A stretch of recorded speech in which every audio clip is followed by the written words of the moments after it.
नमस्कार, मेरा नाम आयुष द्विवेदी है।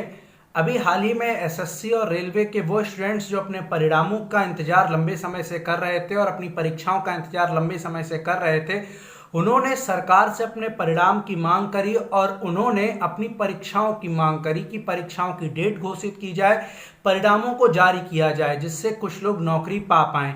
इसको लेकर के पूरे भारत में एक बड़े स्तर पर आवाज उठी। केंद्र सरकार के सामने अपनी बात को रखने का प्रयास ट्विटर के माध्यम से, यूट्यूब के माध्यम से, अन्य सोशल मीडिया के जो प्लेटफॉर्म है उनके माध्यम से अभ्यर्थियों ने किया। जिसकी सबसे बड़ी प्रतिक्रिया जो देखने को मिली वो मोदी जी के मन की बात पर अभ्यर्थियों ने डिसलाइक किया, जिससे उन्होंने संदेश दिया कि हमको ये बातें पसंद अब नहीं आ रही हैं। मन की बात की जगह अब काम की बात होनी बहुत ज़्यादा जरूरी हो चुकी है, क्योंकि जिस तरह से लगातार पिछले 6 वर्षों में अलग अलग राज्यों में, पिछले 3 साढ़े 3 वर्षों में परीक्षाओं के परिणाम लंबित हैं, परीक्षाएं पूरी नहीं हो पा रही हैं, परीक्षाएं आयोजित ही नहीं हो पा रही हैं, उन सब के बारे में क्वेश्चन करने का प्रयास शुरू किया अभ्यर्थियों के द्वारा।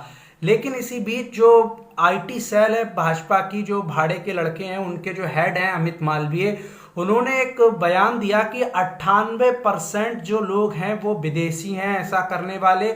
और साथ ही साथ इनके जो अन्य सोशल मीडिया जो सपोर्टर्स हैं, अलग अलग छोटे छोटे अकाउंट हैं, उन पे डाला गया कि जिहादी अपने काम में लग गए हैं, उन जिहादियों के लिए हमें लड़ना होगा, उनके खिलाफ खड़े होना होगा और हमें अपने जो चैनल है उस पर लाइक्स को बढ़ाना होगा।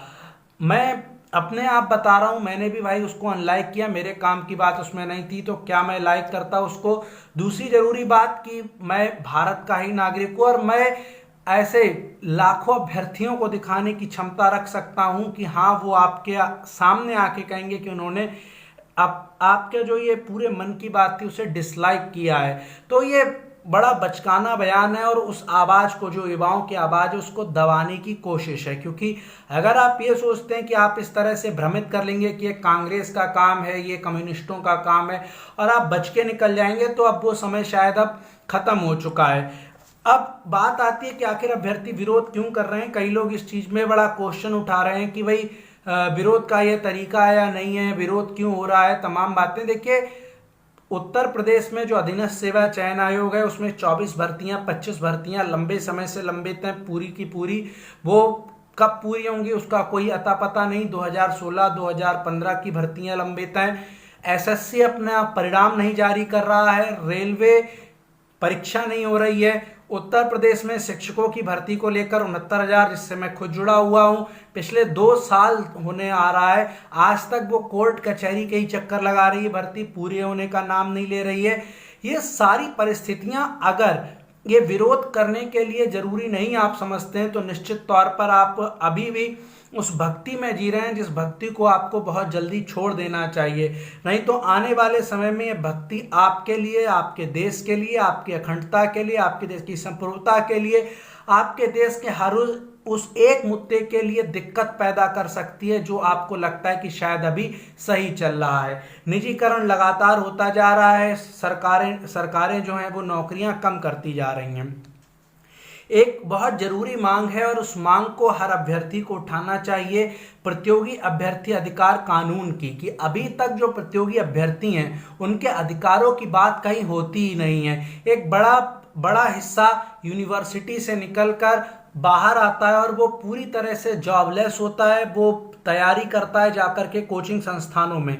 उसके अधिकार को लेकर के ना तो उसको आर्थिक आधार पर कोई भी संरक्षण प्राप्त होता है, ना उसको सामाजिक आधार पर कोई संरक्षण प्राप्त होता है, ना ही उसके लिए सरकारें कोई ऐसा नया प्रयोग करती हैं, ना ही ऐसा कुछ करती हैं कि कोचिंग संस्थानों की बड़ी बड़ी फीस जो है वो कैसे उससे बच पाए। साथ ही साथ सरकारें ना ही उनके लिए रहने की और खाने की सुविधाएं मुहैया कराती हैं। तो देश के अंदर अगर इतनी बड़ी एक संख्या तैयारी करती है तो उसके अधिकार के लिए कानून देश के अंदर क्यों नहीं होना चाहिए।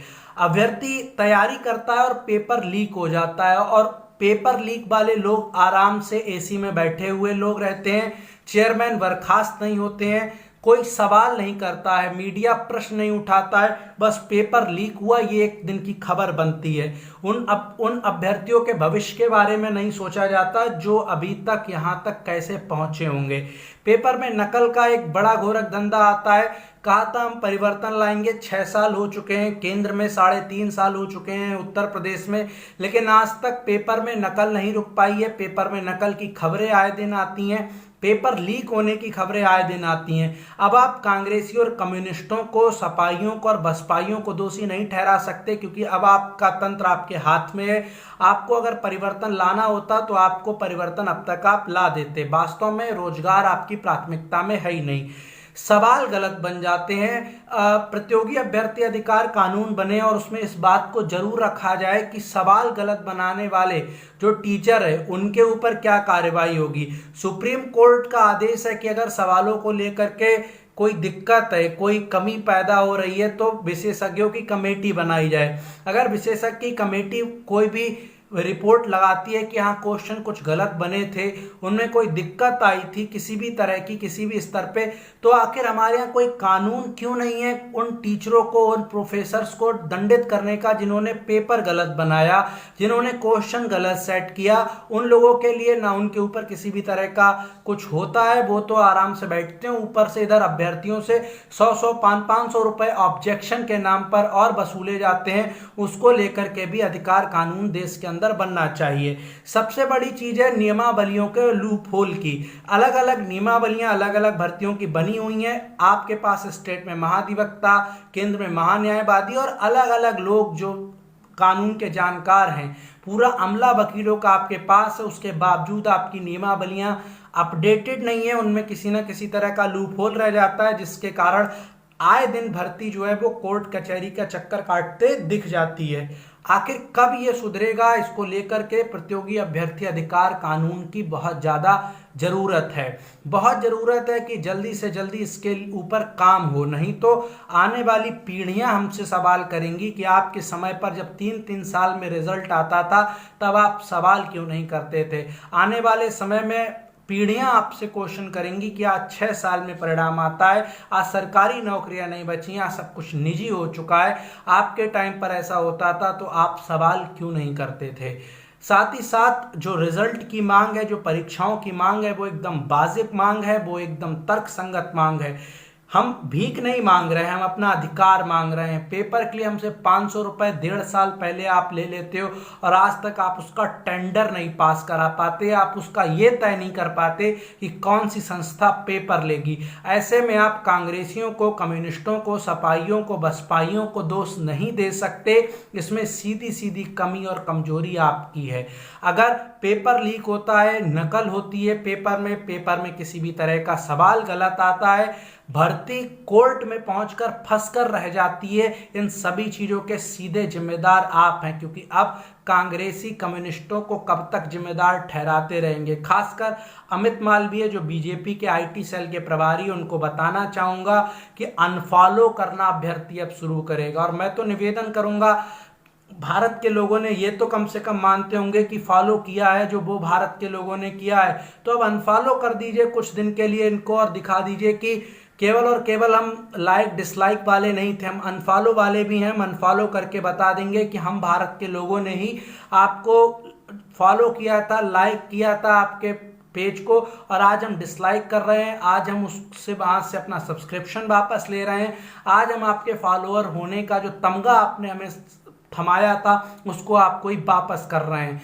तब शायद ये चेते, क्योंकि इनको अभी तो जो डिसलाइक आ रहे हैं वो विदेशी लग रहे हैं। प्रतियोगी अभ्यर्थी के अधिकारों के लिए ये अभी भी निश्चित तौर पर शांत है और इनके लिए आपकी आवाज कोई भी मायने नहीं रखती है। मेरा निवेदन है कि इस पूरे मूवमेंट को एक बड़ा मूवमेंट बनाने की कोशिश करें, क्योंकि अगर कानून बनता है, अगर इसको लेकर के सरकारें चेतती हैं और उनको लगता है कि अभ्यर्थी वास्तव में जाग चुका है और वो परिवर्तन ला सकता है, वो वास्तव में परिवर्तन की चाह रख रहा है, तो आपके लिए कानून बनेंगे, आपके लिए रोजगार मिलेगा, आपको रोजगार की गारंटी होगी, सिटीजन चार्टर होगा, अभ्यर्थियों के लिए जो समय है वो तय हो पाएगा कि कितने समय के अंदर अंदर जो भर्ती प्रक्रिया है वो पूरी हो पाए, और अगर नहीं हो पाएगी तो उसके लिए दंड का प्रावधान संबंधित सक्षम अधिकारियों के लिए किया जाए, पेपर में नकल को रोका जाए, इन सब के ऊपर काम हो। और अगर आप ये चीज़ को चाहते हैं तो अधिक से अधिक इस चीज़ में